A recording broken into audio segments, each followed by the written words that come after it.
The Cannifornian Podcast is brought to you by the Southern California News Group and Bay Area News Group. Our teams have come together to create the best content focusing on the cannabis and CBD industries and culture. We have developed various channels where we distribute content and offer cannabis and CBD advertising solutions. If you or your business would like to advertise with the Cannifornian, please contact us at info@thecannifornian.com.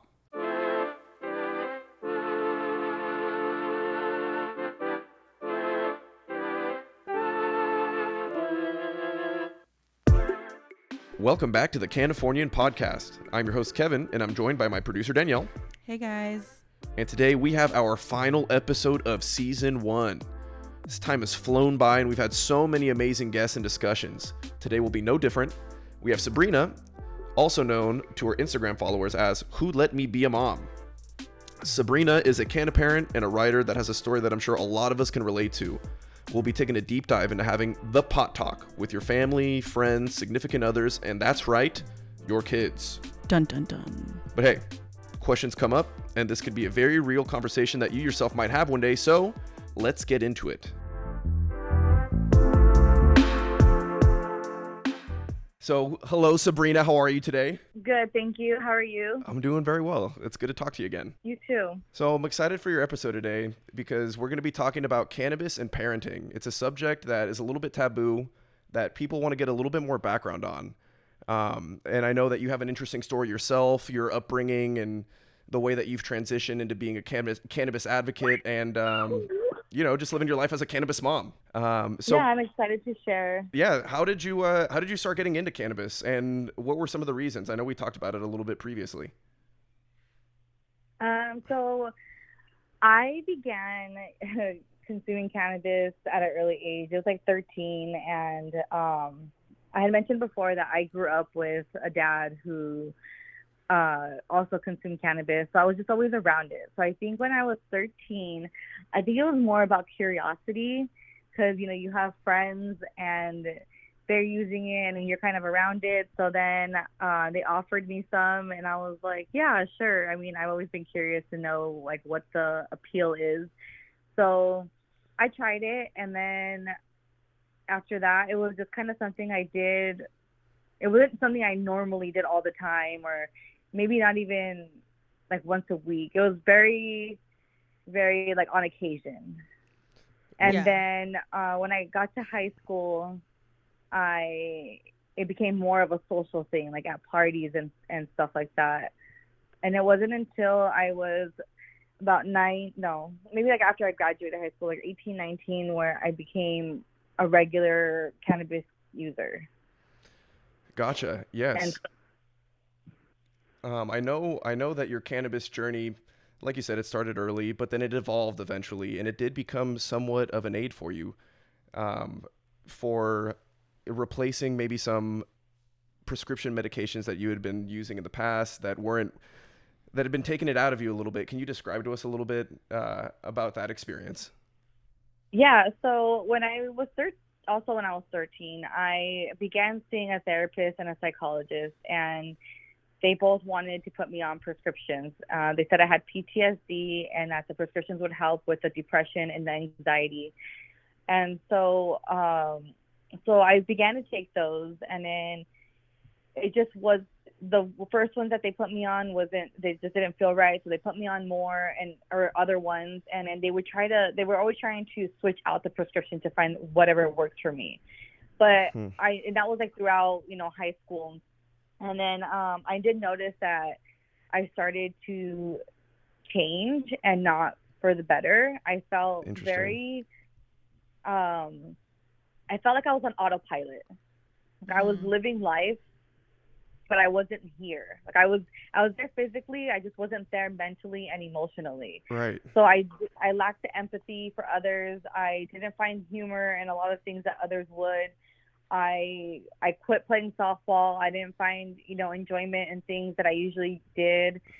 And I had a hard time in school, and it was just really bad. And so it wasn't until I was 19 that I decided that I'm not going to take these pills anymore. I didn't want to. I just felt like these pills are not doing anything for me. And no matter how many times we switch out the prescription, it's just not helping. And that's, and like around that time, that's when I was also consuming cannabis regularly. So I noticed that cannabis would help me keep the anxiety at bay while still Sure. being able to be in the moment. And I found myself laughing more. I was smiling more. I wanted to go out and do more things with my friends. Yeah. I wanted to actually spend time with my family. um, Yeah. it was just, I felt like, being off the medication was doing, was just like the best for me. And using cannabis just helped more. It helped me be in the moment. That's awesome. Now, when you were going through that experience, you know, of course, that's like a little bit of self-medication. Maybe not recommended for everybody, but was that something that you talked openly about with your medical professionals? Is that something that they give you like the thumbs up on, or is that something that you kind of just ended up doing and it worked out? No, because I didn't share it with my therapist because during high school, I guess my mom, when my mom found out that I was using cannabis, she had mentioned it to the therapist, and the therapist warned me that if I was going to keep consuming cannabis, that they couldn't treat me anymore, because Wow. it wouldn't make, just to them, they said it didn't make sense that I was using cannabis and using medication, and that they would just counteract, and that was the reason for the medication not working. Mm-hmm. So when I decided to ditch the pills and just consume cannabis, I didn't tell them about the cannabis, but I did tell them that I no longer wanted to take the pills. Okay. I did express to them that, I felt suicidal. I felt like I just want to cry all the time. I want to just be in my room by myself. And I just explained to her like all the bad things I was feeling. And I told her I want to try doing it without it for a while. Like, let's go back to that. And then so I still saw her for about another year. And, but I never mentioned the cannabis. I just said that I was sober. And, yeah. So, but it helped. I mean, having a therapist along with the cannabis was really great for me. I was able to have her guidance and also, I guess, self-medicate. Yeah. I mean, if it's working, it's working. It's too bad that there is that stigma. And I know, like, depending on what state you're on, like, there's definitely no cannabis allowed, especially depending on what time period you're at. I think too, one thing that I have a question on, because I know we covered it in our talk before, but I know you mentioned like the cannabis actually helped you, and your therapist like saw a change in your attitude and probably was thinking it was because you were off the pills. Right. Yes, yeah, she did mention that I seemed more upbeat, and that I did have a more positive outlook on things that we discussed. And she said that, maybe the pills weren't the thing for you. And she agreed that I was just in a better mood, and she said I even looked happier. So, but little did she know I was also consuming cannabis. So, so yeah. Yeah, it's funny how that works.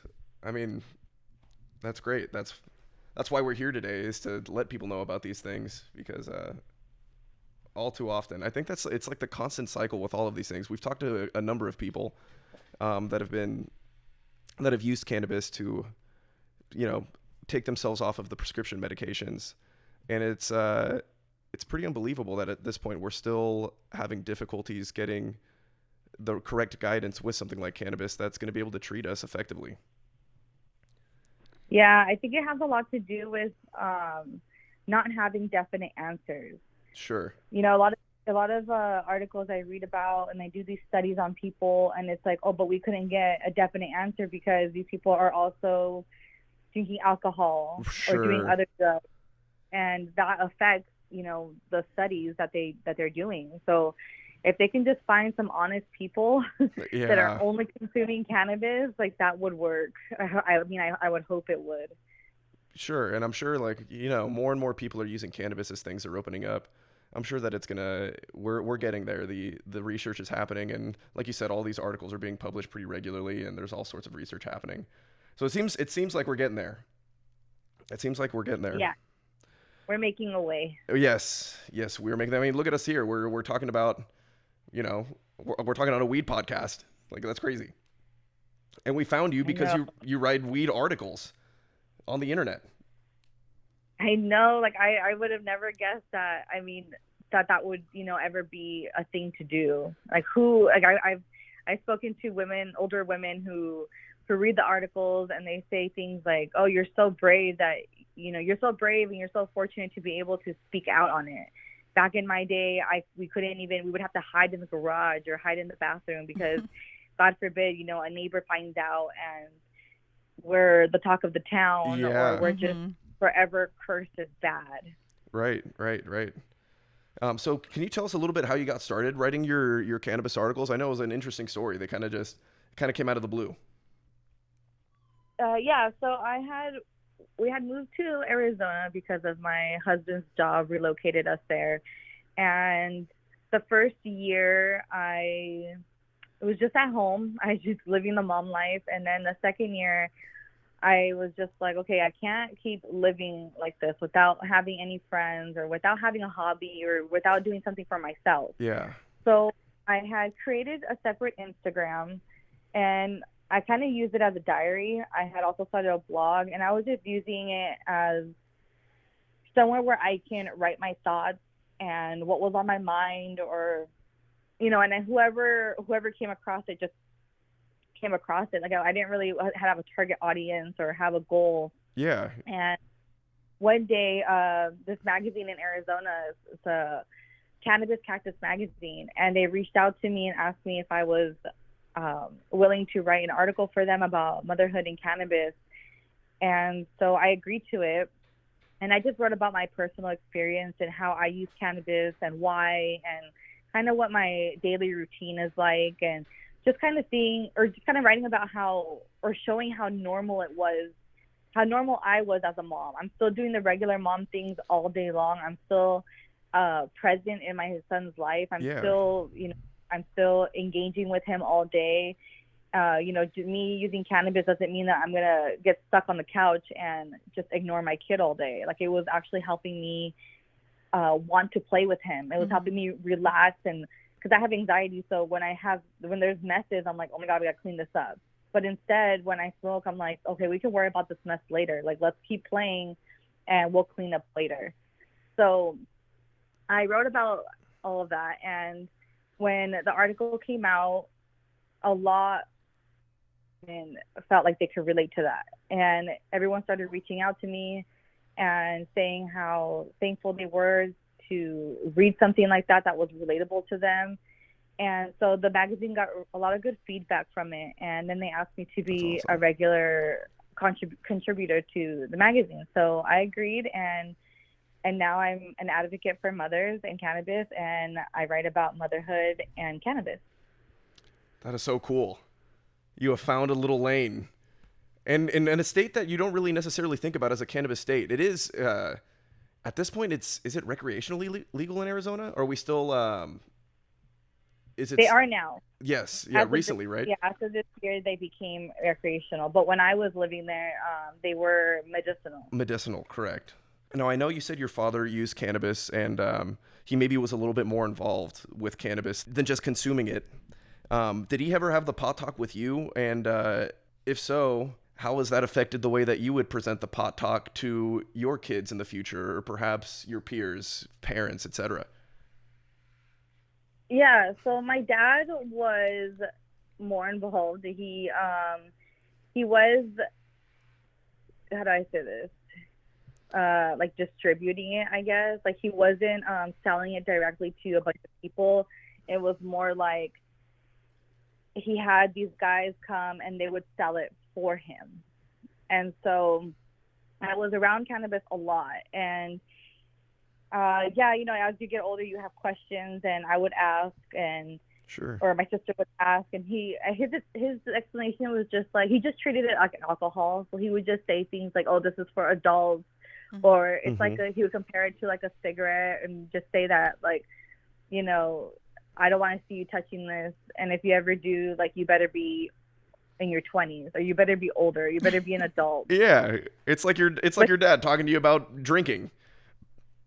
Right. It was exactly like that. Like, he treated it like alcohol and cigarettes. Like, it wasn't something that he was like hiding, or he was trying to tell me, like, you know, do as I say and not as I do type of thing. He was just more like just kind of just treating it like alcohol, just, you know, just later on. And so, Yeah. But for me, that's still, it made me curious. You know, like I said, when I was 13, I was curious, like, what's the appeal? Like, Sure. you know, just how any kid would, like, I'm like, you know, kids who try alcohol, like, they're curious.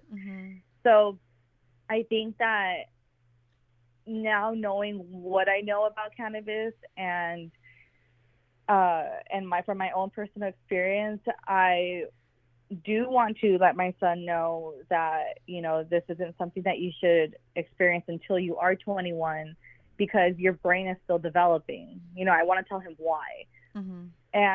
But I do want to introduce it to him as, you know, as a young kid, because like as right now, like if he gets a bug bite or he's sunburned, I put on a salve, and it's, you know, it's a cannabis salve, and it does help with the inflammation and stuff. Like, he got stung by a bee, I gave him CBD, and the bee sting was gone within 2 days. Yeah. And it's just to show him that, you know, cannabis isn't just about getting high and smoking it. Like, there's so many different ways that we can use it. And, you know, we can like, I mean, to be honest, like, none of the plant should ever go to waste. Like, if the leaves, everyone kind of just throws them away, but if you are a grower, you can get those leaves and put them in smoothies. You know, it's not going to get you high, but it's going to give you those cannabinoids. Like, it's going to make a difference. And like, I just want to show him what all of the things that cannabis can do. That way he's educated, and he's not so like, well, what is it, you know? And if friends ever have it, he's not going to be like, oh, like, I want to do it. I mean, you know, I can't control his every move. Eventually he's going to have to make decisions. So I guess my attempt isn't so much of keeping him from it, it's more educating him and hoping that he makes the right decision. It like demystifies it a little bit. It takes away that allure, like that it takes away the scariness. Right. When I was first offered weed by a kid in my high school, I was scared because my mom always told me it was so bad. But then like to have been knowledgeable about the plant and be like, okay, it's not scary, like, no thanks, I'm good, you know, like, he's not going to be scared. He's going to know what it is. It's a plant. Yeah, it's a plant. And if he'll have the education behind it, and if he decides he does want to use it, at least he knows that it's better to use it later on in life once he's a little bit more developed, and use it responsibly. You know, we oftentimes just like push it under the rug, but you know, everybody's parents has a glass of wine. Yeah, I definitely want to tell him the reasons why I use it, you know, when it comes to anxiety and depression, and reasons why cancer patients would use it, or people with, you know, other ailments and stuff. And that way he's not so curious. That way he's not like, well, what is it and why do people use it? Because that's the reason why I tried it, was because I was like, well, what's the appeal? Why are people using this? Right. Like, why is it so, you know, like, let's smoke. So I am hoping that, you know, him being educated, he'll feel more confident in postponing his use if he ever tries to use it. I could see that. I mean, I can only speak from my personal experience and the experience of the people around me, but I feel like it was so taboo that it was almost, there really is like an allure to something that you're not supposed to have. Like even with the drinking, it, like, you know, it's you're not allowed to have that last cookie in the cookie jar until whatever, you know what I mean? It's like, that just makes you want it even more. And exactly. If you could just like break it down, be like, hey, look, like, this is, mommy uses this. It helps her a lot. It makes me function as a normal person. You know, some people would use some other things, but I think that this works better for me. It's medicine and it should be treated that way. I think that's, you know, it's a conversation that people are afraid to have. And it's not just with kids too. I know it's difficult to sometimes bring it up to our parents. And I know that you mentioned that you had an experience with your stepdad who was, he was like pretty anti-cannabis for a good amount of time, and you had to kind of like break it down to him. How did you kind of start introducing that to him and getting him to understand why you're using cannabis and that it is beneficial for you?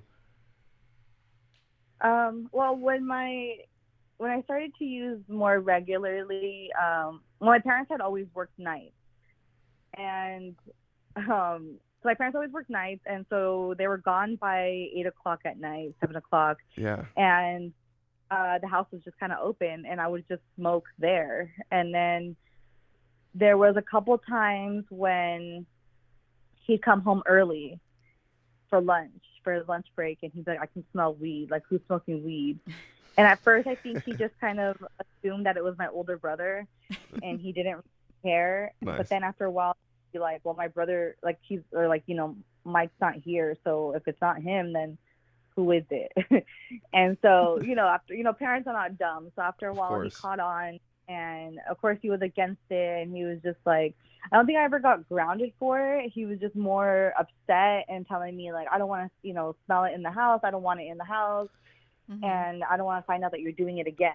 And I would just say, okay, but then I would go do it again. And he'd get mad, and it was just kind of like a thing. I was never hiding it. Like, of course I didn't do it when they were around, but I wasn't putting in the effort to be discreet, I guess.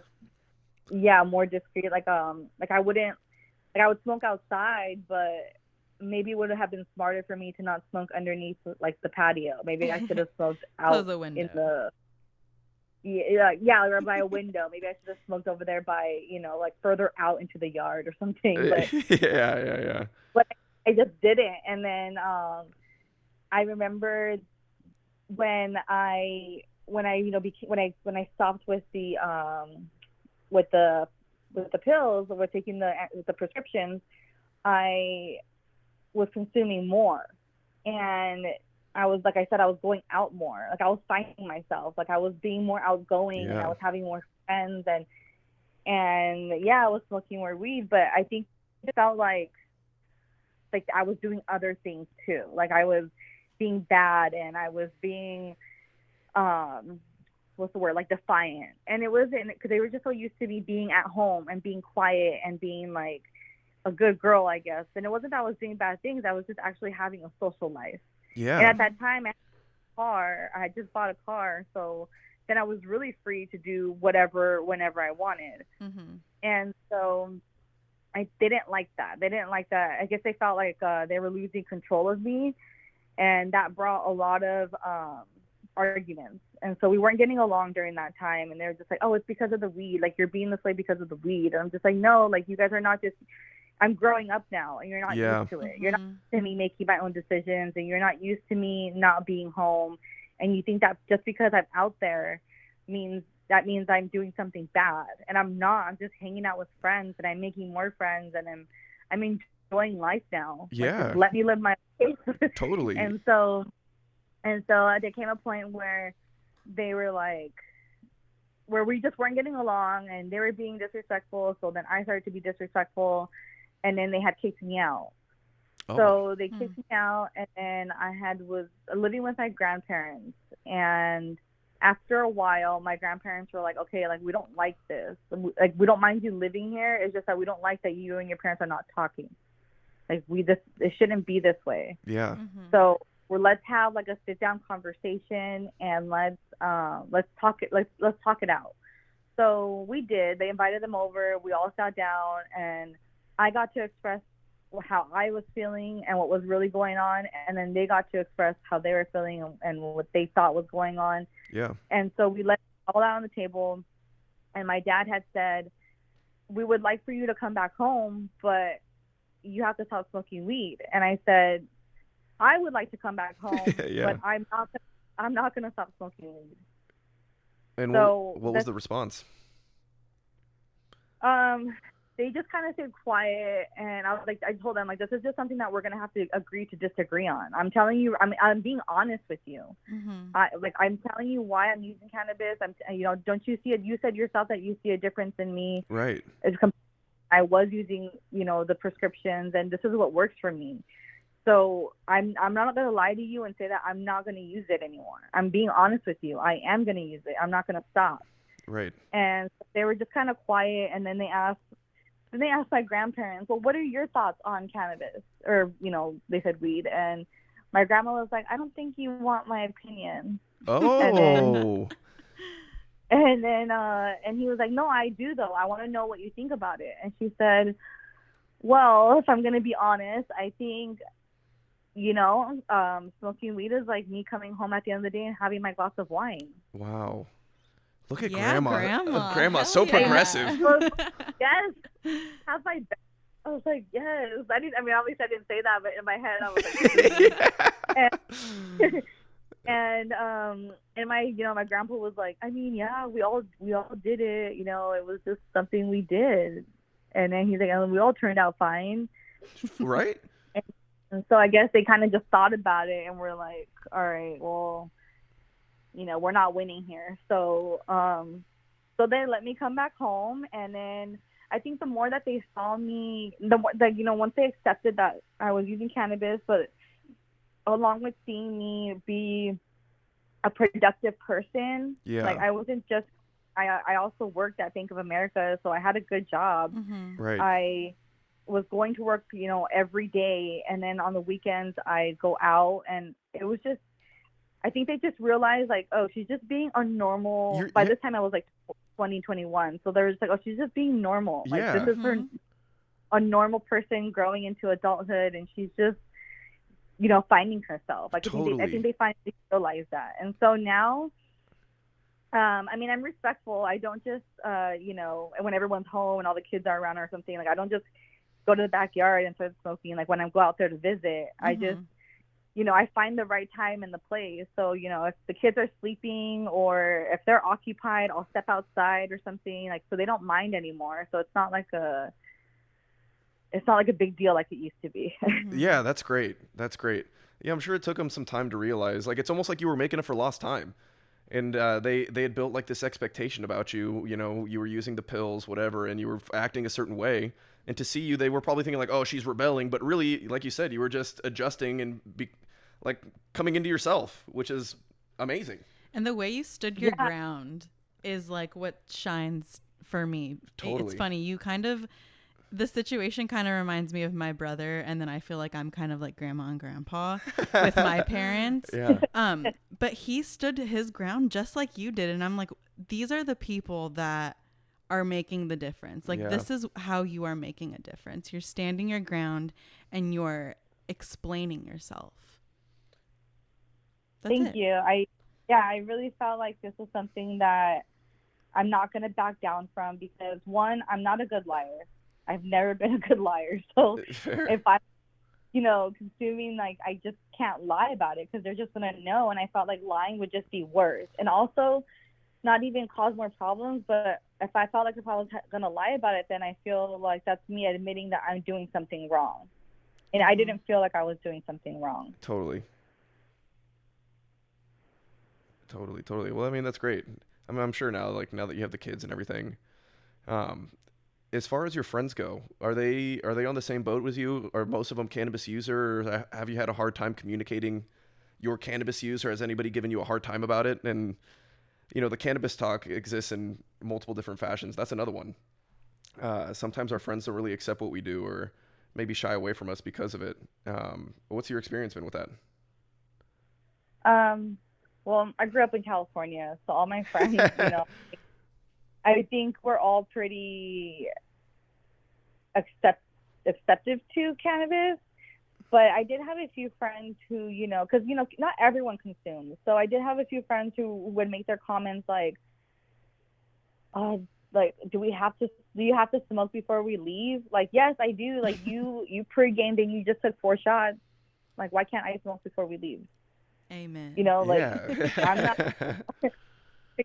not, or like we would go out to places like to clubs in LA and stuff, and you go outside in the smoking patio, and I would light a joint, and they'd be like, "Oh my God, Sabrina, you're gonna light that right here?" And I'd say, "Yeah." He's like, "Yeah, dude." Why? Yes. Yeah, you want some? Yes.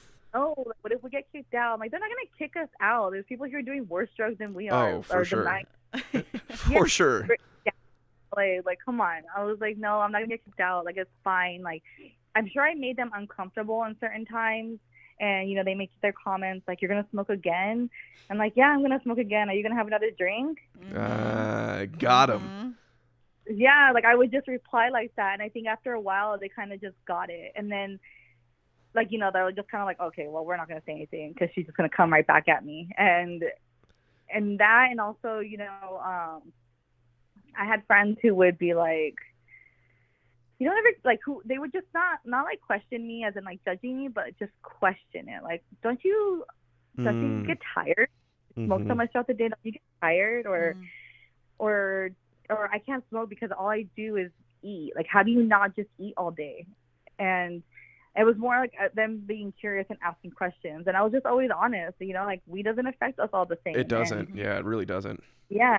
And I would be honest too, like, you know, I don't want to go back to taking pharmaceuticals. Like, I don't want that. And so if I'm feeling anxious, like, I'm just not a drinker. Cause that was a problem too. You know, we would go out places and I'd get like social anxiety, and usually people drink to let loose, but sure. I'm not a drinker. And so I'd rather smoke to let loose. And, you know, Yeah. So then it became a thing where they were like, you're so quiet. You haven't smoked yet, huh? Hurry up and smoke. So that That's funny too, because like when you drink it, you get drunk and you feel like crap the next day. But when you smoke, it's like after an hour, 2 hours, yeah, you do want to smoke again because you're not high anymore. You don't feel that. Yeah, you're basically just normal you. And it's like, it's kind of ridiculous to me that somebody would be like, what, you're smoking again and they're taking more shots. It's like, yeah, dude, who's got their life together at the end of the night? You know what I mean? Like, who's ordering the Del Taco from the drive-thru because you guys can't talk you know what I mean? Because I've been smoking weed. True. Like, who's the one that's like getting everybody together and like not losing making sure we're all staying together? Yeah. It's like camp counselor.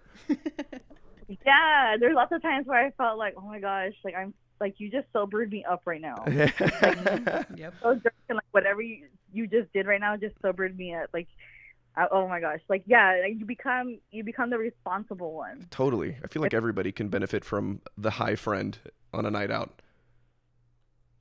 Yeah, I think so too. I mean, and we're all a lot more creative, so we think faster. Yes, differently. Yeah.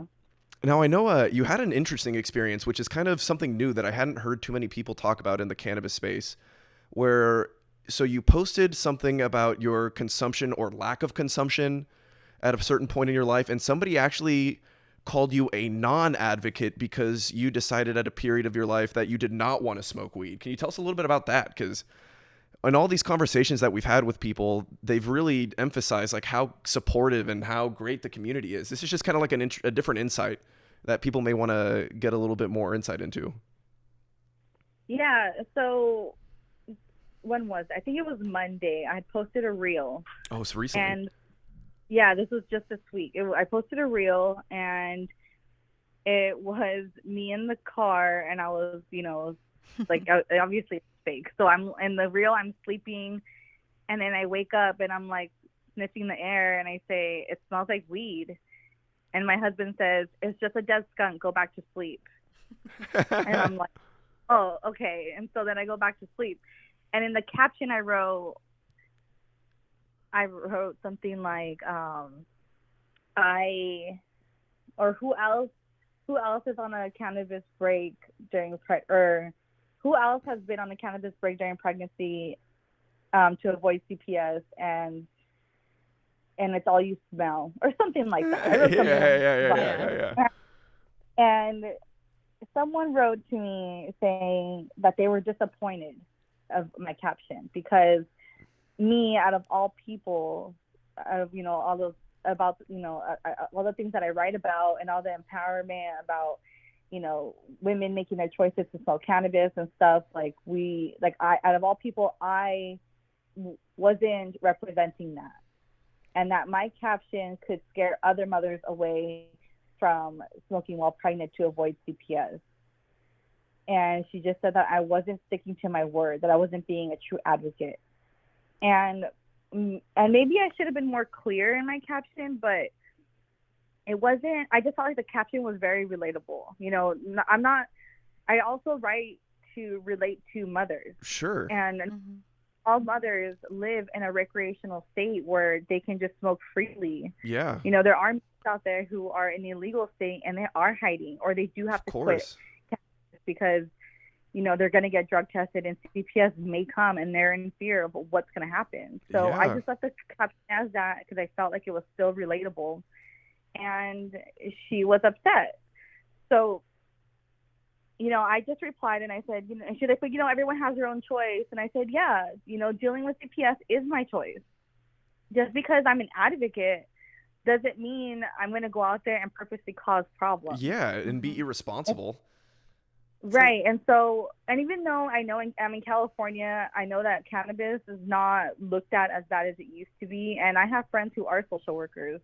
And I know that if a social worker was to say, oh, hey, you tested positive for cannabis, like it would be an open and shut case. I'm totally confident in that. In the beginning, so right now I'm pregnant and I'm not consuming. Mm-hmm. And it's not solely because of CPS, but in the beginning of my pregnancy, I had this mentality of because I use cannabis for my anxiety and depression. So I told myself, I'm not going to lose myself mentally.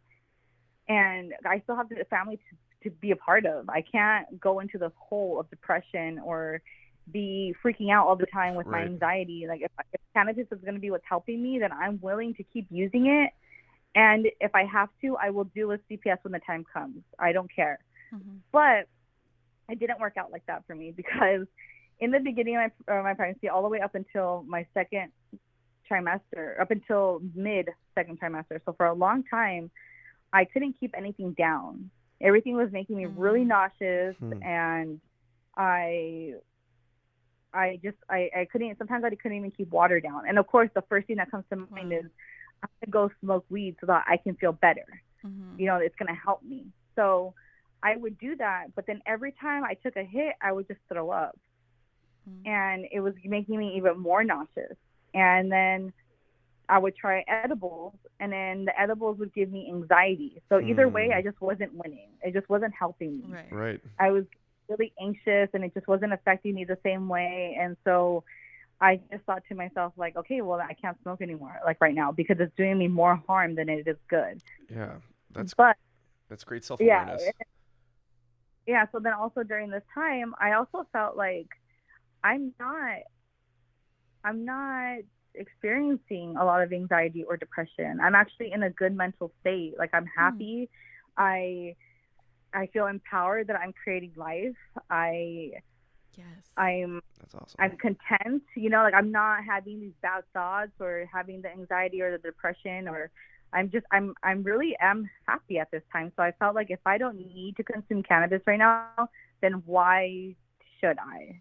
If it's not helping me. Right. The reason why you started using it in the first place or started using it regularly is because it did solve your problems. And if it's not, then why use it? That makes perfect sense. And so every time, and then, I'm not going to lie, there are a few times where I have felt overwhelmed by, normal life problems. And normally I would go smoke. But during this time, because THC is not helping me, I've been taking a CBD tincture. Okay. And that has helped. So it's CBD without the THC, and that has helped. And so I just kind of explained to that girl that reached out and was disappointed. I just explained that, during this time, I told her, I write about women doing what's best for themselves. I write about ending the stigma. I write about them feeling empowered to be able to make these choices for themselves, whether they want to consume or not. I write about, using cannabis responsibly. And just because I'm not using cannabis right now does not mean, or not just cannabis, because I'm using CBD, but if I'm not using THC, that doesn't make me any less of an advocate. Absolutely. If anything, I feel like that makes you a responsible advocate. And I feel like that's the advocate that the world needs, not somebody who's just like blanket statement, always use cannabis under any circumstances, forever, no exceptions. I think it's a lot more realistic, and people who do not use cannabis and who do not agree with maybe, cannabis and parenthood, seeing somebody like yourself who is such a big proponent of cannabis advocacy and motherhood, use it when you feel like you want to use it. It's like, oh, these people are responsible like regular people. Like if it benefits them, they'll use it, and if not, they won't. Right. And, it doesn't make us any less advocates. And not at all. Just because right now I'm not consuming THC, I mean, I think about it almost every week where I'm like, oh my gosh, I can't wait till I can pop this baby out and feel normal again and I can smoke again like normal, you know? Yeah. I'm still going to go back to it. And so in the comments when she replied to that, luckily I had a bunch of other moms who were supportive and were like, no, like you don't follow her cannabis or you don't follow her pregnancy journey, so you don't know, or like who said that she wasn't an advocate anymore? Why do you have to consume all day every day to be an advocate? Sure. And you know, there are people out there who don't even consume cannabis at all and they're advocates. Yes. So yeah, and I mean, there's times where I post stuff and people are like, wait, what? Like, why would you say that? Like I made a post about topic was, are you mindlessly smoking or are you smoking with intention? Mm-hmm. I saw that post. And you know, there's a difference between you're smoking for a purpose, like you have this intention, like I'm gonna sit down right now and I'm gonna smoke this and then I'm gonna get to painting, or I'm gonna smoke this and I'm gonna start writing, or I'm gonna smoke this and I'm just gonna relax. Like my intent is to relax. Right. But then there's people who are just like, they always have to have something in their hand. In my opinion, that's not smoking responsibly. Like you're just mindlessly smoking out of boredom or out of habit. I mean, and that's true, but at the same time, you know, why do you feel that, you know, why do you feel the need to just constantly have something in your hand? I think it could become a habit. Like any type of drug or, you know, aid or anything, I feel like anything could be abused. Absolutely. And that's part of consuming responsibly, is knowing why you're doing this at this time. Absolutely. And that's the importance of having advocates, so that we can know that, you know, there are responsible ways to consume. And this is how people who have had success in whatever field, you know, like you seem to be, you know, you do well in your motherhood and your other aspects of life. It seems like you've got your relationships worked out, and, you know, not everybody does. And it's true. I mean, I feel like I've been there, honestly, where I've had periods of my life where I just smoke like all day, every day. And, oh yeah. And I do it. There's been times where I go through, you know, days where I don't have my kid around and I'm with friends, and it's not often because I don't get a break, but you know, every once in a great while, my parents take him for the weekend, and then I'm just by myself with my friends and my husband, and I'm just lighting up all day just because I can. And then another thing I talked about was, you know, knowing how cannabis is affecting you, and knowing when it's a good time and a wrong time. So, for example, I know people who have smoked, and all of a sudden they're just irritated, and everything their kid does is irritating, and everything, you know, that's going on around them is just overwhelming. And it's like, but isn't, you know, if your goal is to relax, then maybe you shouldn't be smoking when your kids are around if you can't relax when they're around. Totally. Like maybe you should just wait till they go to sleep at night. That way you can enjoy your high. Right. And get whatever remedy that it may be providing to you, you know, a little bit of relief.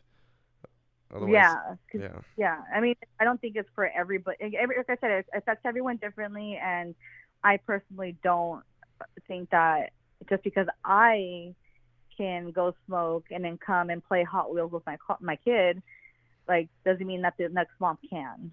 Totally. You know, there are who would prefer to wait to the end of the day when everything is done, because they have said too that, like, oh, if I smoke, I'm going to go sit on the couch and I'm not going to get anything done. Yeah. Like, it just totally depends.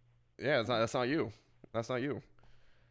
Now, you mentioned your partner in there a little bit briefly, like, you know, you're hanging out with him. How does your partner feel about you consuming cannabis and, you know, motherhood?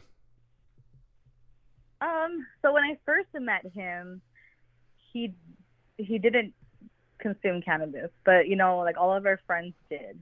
I met him through mutual friends, and I mean, he never judged them for it, and I kind of felt like, well, like when we started dating or like just hanging out one-on-one, I felt like, well, I really want to smoke before we go in this restaurant. Like, is he gonna judge me? Yeah.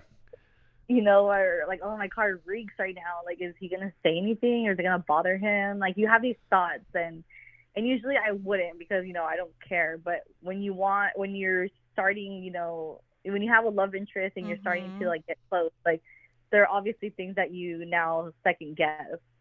And so then I told myself, you know, I'm not gonna, if he's gonna like me, he's gonna like me for who I am. Totally. And I'm not gonna hide it. Like, I'm not gonna pretend like I only smoke at night or I only smoke socially. Like, no, I smoke all the time. So if he's gonna be around me, like, he's gonna have to either get used to it or he can kick rocks. so Yes. I did. I would, you know, I would be smoking and or I would be like, oh, like, before we go inside, can I smoke? And he'd be like, oh yeah, no problem. And then I'd smoke. Or I would say, and I would be considerate, because I do believe in being considerate for others. Sure. You know, there's not a lot of people who like to smoke. Yeah. So I would say, like, do you want me to step outside the car? And he's like, no, I don't care. You can smoke in your car. It's your car. And I'd be like, okay. And so then he realized after a while, like, or we would go out with friends, and they'd be like, oh, like, she's so quiet. Are you quiet? You're so quiet tonight. Like, are you mad? Okay. And I'd be like, yeah, I just took an edible and like I took too much. Like, give me like 20 minutes and it'll like, you know, like go away. Like, just give me a minute. And so then after a while, he just like was like, okay, this is just something that she does. And then I had asked him once, you know, does it bother you that I smoke so much? And he was like, no, I don't care. It's not like you're a different person when you do smoke. So as long as like you're still cool, I'm cool. And I said, okay, cool. So I just continued on. And there was only one thing that he ever had to say, which was, I just don't feel comfortable. I just don't feel comfortable with you smoking with other guys, like alone. Understandable. And I was like, oh, I can respect that. Like, I mean, I wouldn't do that in a relationship either way. Like, I wouldn't, like, you know, growing up, I've always, I guess I had more guy friends than girlfriends. And I think it was because a lot more guys smoked. Yeah. And so I think that's why I just kind of gravitated to them more.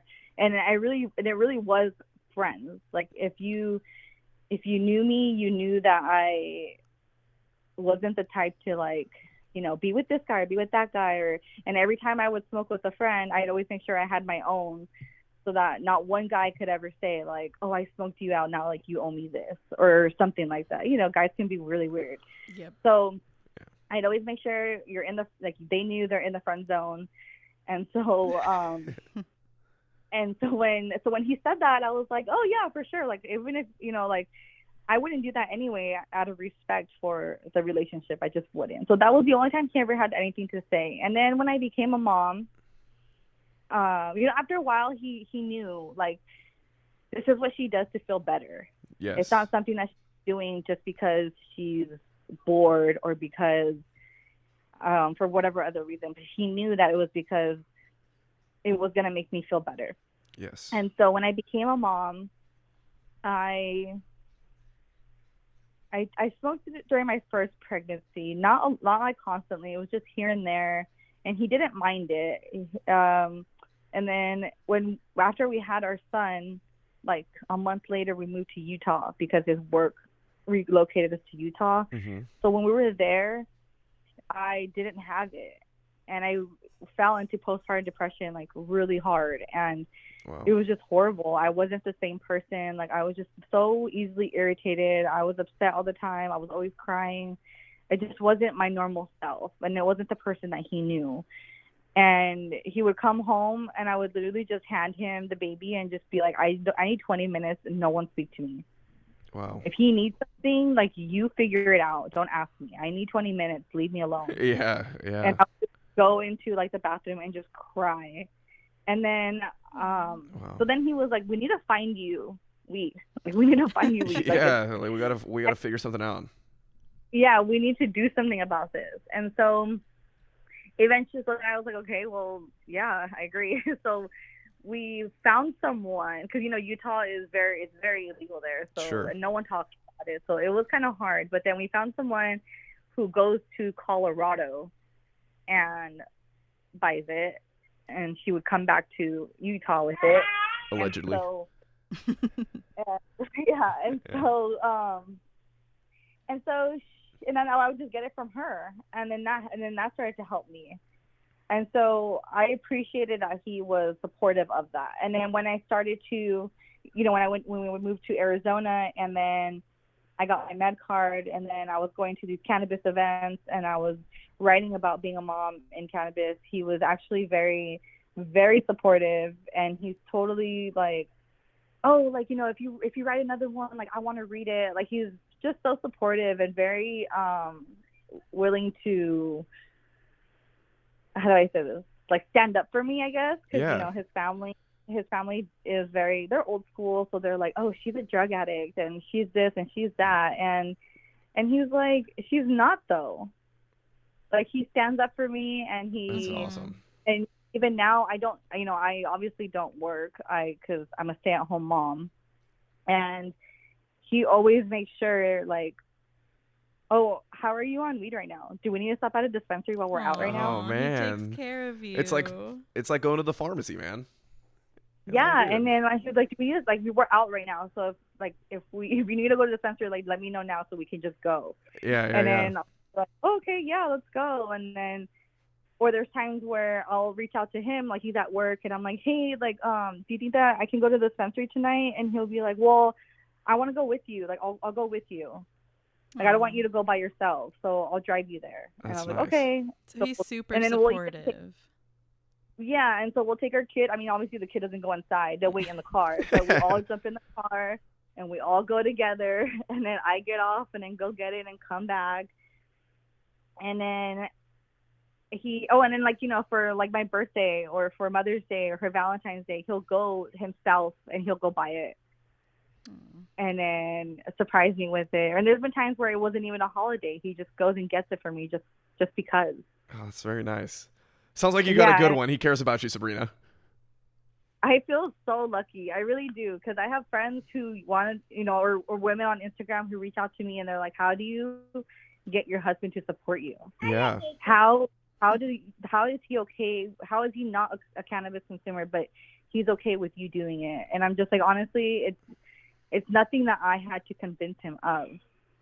It's just something that he's doing because he cares about you. He just knows. Yeah. And he cares. Yeah, and he cares. And my advice to women is always to be educated and go out and find resources. Go out and find articles proving that it helps. Go out and find articles, stating why it helps, someone with glaucoma, or why it helps somebody with chronic pain, or why it helps a cancer patient, or why it helps, whatever it is that you're using it for. Go out and find those studies and present it to your husband and let them know, look, this is something that's going to help me, and this is the proof. Like, I'm not doing it just because I want to be cool. I'm doing it because it's helping me. Right. And just be honest and explain to them. And, like, I feel like, the more educated you are, the more confident you are presenting it to somebody else, and in hopes that they understand you better. Definitely. And I think these people definitely benefit from having somebody like you who comes from a similar boat as them and, has a similar reference or similar frame. What has it been like having a community of mothers and, being involved in Instagram and, publishing articles? How has that served you, or how do you feel like you've served others in your cannabis motherhood journey, I guess you could say, amongst your cohort? Yeah, like finding people with similarities. Yeah, exactly. So in the beginning, it was kind of awkward because in Arizona, it's the cannabis community is not the cannabis community in California, where California is so big, you know what I mean? And it's so broad and stuff like that. So in Arizona, when it first started, and the articles were coming out, and then Cannabis Cactus, they have cannabis events over there, and the Cannabis Cactus would have booths, and they would always invite me to come out and, work with them in the booth. And so I would, and then people would come up to me and say, oh my gosh, like, can you sign this article? And then they would tell, like, can you sign it? Like, you're who? Let me be a mom, right? That's so cool. Cool. Celebrity canna mom. It was just awkward because I didn't know. I don't know. It was just weird, like when you're just not used to that. And people, or like I was working for Sublime, and and I would have to post on my Instagram, like, hey, come by. Sublime will be at whatever dispensary until, 2:00, like come by and say hi or come get your deals or, just promoting whatever it was that day. And I had a couple women who would purposely go and they're like, oh my gosh, I heard, I saw your Instagram post and you said that you were here. So I literally just came just to introduce myself and I want to say hi. And I felt, and then women would like cry and I just felt like I was making a difference, I guess. Yeah. And oh my God, I want to cry right now. And so, oh man.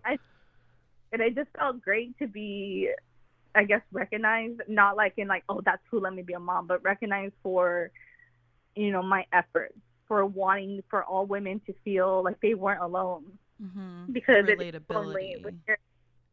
only when you're a mom and you're scared of that judgment. And, it's hard when all your friends are just freely drinking and, you want to light up, but you can't because they're all going to look at you funny.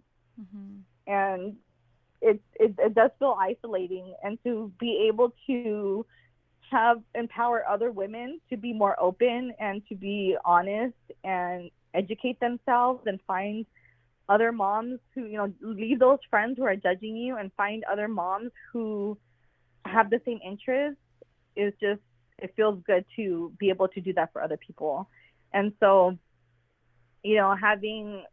it's just different. It's different when you start recognizing that, oh, you are making a difference. So then after that, when I had these women come up to me, I just felt like, well, I want to keep going. Yeah. Want to keep contributing to this and making these women feel good. And for me, it felt good to make them feel good. And so then I really dove into the Instagram thing and I started, just posting more and posting what I feel like is relatable and what other moms think about also, and just kind of talking about things that other women don't talk about. And I just noticed that people gravitate to that. And so being able to speak my mind and have all these women, reply in my comments and we can have a discussion about it, and everyone is so supportive and everyone leaves, my post feeling empowered. Like it's just awesome. So I appreciate when people like Cannifornia, like you guys, and you guys reach out and you guys like, oh, like let's do a podcast. And I'm like, yes, like I'm so down. Like whatever I can do to spread the word and to do my part to end the stigma is just great.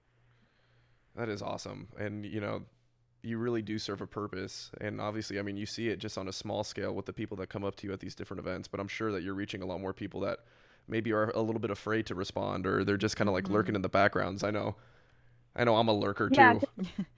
I get people who, reply in the comments, and then because they're not out of the kind of closet, they'll just hit my DMs. And then they'll reply to that post in my DMs instead of like on the comments, which I never peer pressure anybody to come out of the kind of closet. Like whether you are out or not, they have my support, and I always make sure they know that. So like today I posted about, how cannabis doesn't help, or how it just wasn't helping me. And so I decided to ditch the THC and start with the CBD.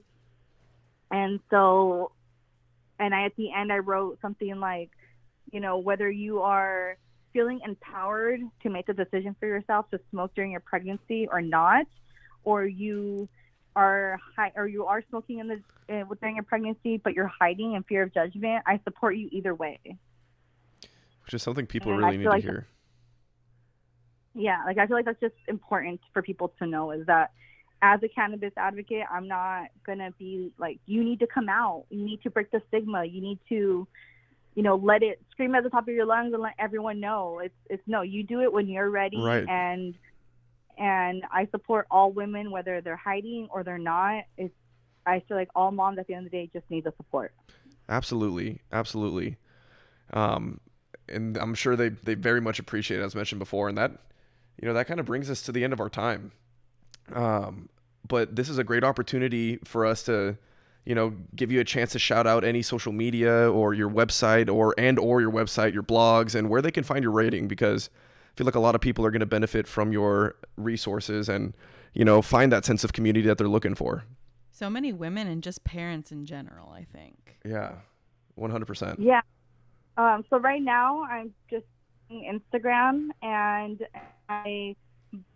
so you can find me on Instagram at Who Let Me Be a Mom, and in my bio is where you can find the Cannabis Cactus articles that I write about motherhood and cannabis. Well, excellent. So everybody make sure to check out Sabrina's social media and her writings. Yes.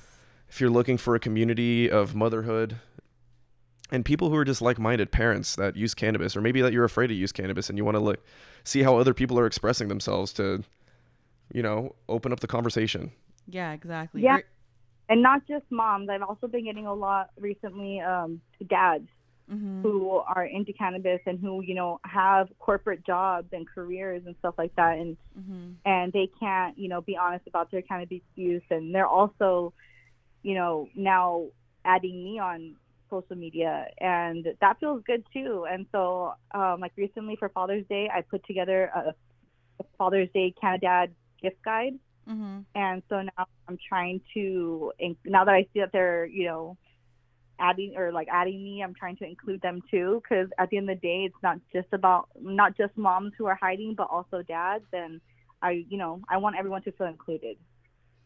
Right. Yeah, exactly. Even myself, I follow you, and I think you're just cool in general, but I started following you on my personal account because you would be able to help myself when I decide that I want to have children, and you kind of can be like a role model for me, and other girls who are hoping to have children one day and still consume, Yeah, thank you. I really do appreciate you saying that. And I do have some, I know like you said yourself, and then there are other women on there who don't have kids, and they do follow me, and I get them in my DMs, also expressing that they appreciate me being so open about it, and how they hope to one day, be open with their kids, and how they wish their parents would have had an open mind, like I have an open mind. So yeah, it's nice to even have the support from people who are not parents. So I appreciate that. Thank you. And we appreciate you, and I know the cannabis community appreciates people like you. Thanks again for your time today. We really appreciate this. I feel like this was a really important conversation for us to have. We really wanted to make sure that at some point, like we said, this is our last episode of the season, and we really wanted to make sure we covered cannabis and parenthood, because it really is something that isn't being talked about super openly, and having somebody like you is super beneficial. We really do appreciate you coming on. Thank you, and I appreciate you guys reaching out and giving me the opportunity to speak and putting the word out there. Of course. Of course, yes. Thank you so much, Sabrina. We will definitely talk to you soon. Yeah, definitely. Thank you, Sabrina.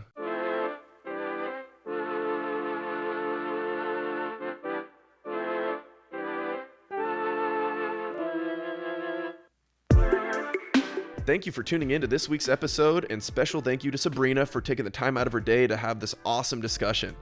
I hope that our talk provided some insight on how to better present your cannabis conversation with your loved ones. I also just want to give a big shout out to all of our listeners and subscribers for supporting us through this first season. We couldn't do this without you, and you guys are freaking awesome. And on that note, I hope that you all enjoyed this episode, and please be sure to give us a follow on all of our social media pages at the Cannifornian to keep up with season 2. Don't forget to listen to the Cannifornian Podcast on your favorite podcast platform.